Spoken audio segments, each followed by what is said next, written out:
Some examples of things that appears that both parties agree on. No. When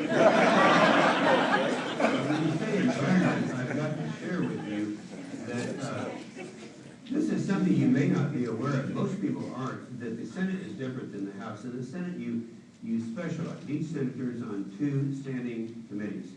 And those committees is where that senator has influence, that senator has knowledge, and my 2 are the armed services. As you know, since 1996 when I got there, I've been on the armed services, and that's why it has nothing to do with my skills and my knowledge and all that, strictly seniority. That's why I am the ranking member. The other committee, though, since you said the word environment, this gives me an excuse to talk about it.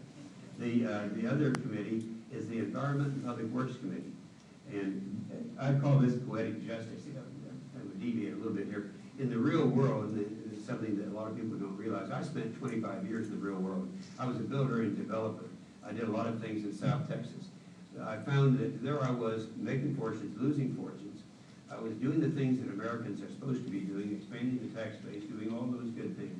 And yet the chief obstacle I had all those years was the federal government, primarily the EPA, with all of the over-regulation that they're doing right now.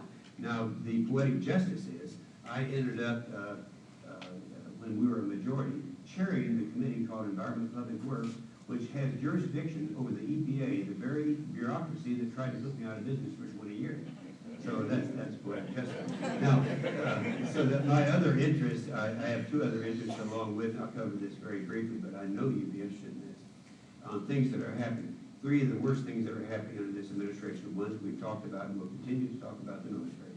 Number 2 is we could be totally independent from any country in our ability to generate electricity. But this president has a war on fossil fuels. He doesn't even deny it. Everybody knows that. And so here we have all of this great opportunity now with hydraulic fracturing, with horizontal drilling, with the tight formations. It's no longer just western United States that has all the resources of oil, gas, and coal, fossil fuels. It's also the East, Pennsylvania, New York. They have the Marcellus chain right now, where those guys. We are in a position in our country where we can overnight, in a matter of a few short weeks, in fact 10 weeks we could do it, we could be independent.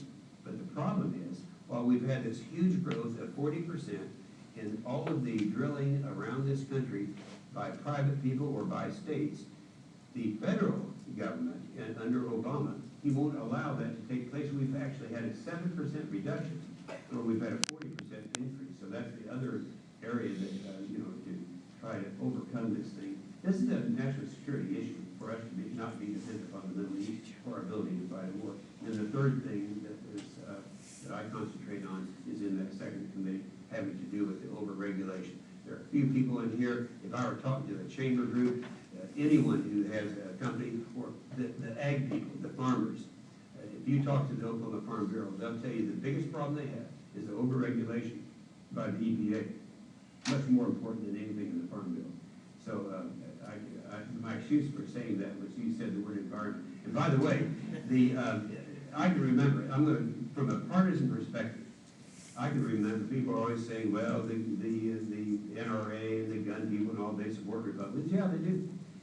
But the financial backbone of the Democratic Party has always been, historically, the labor unions and the trial lawyers. That all changed 12 years ago, and it became the far-left environmentalists. I'm talking about MoveOn.org, George Soros, Michael Moore, the Hollywood elites. They're the ones who put millions of dollars in campaigns. And so we are right now, that is the problem that we're having, because that is the reason for the war on fossil fuels. I do that in for nothing. Well, I want to ask you,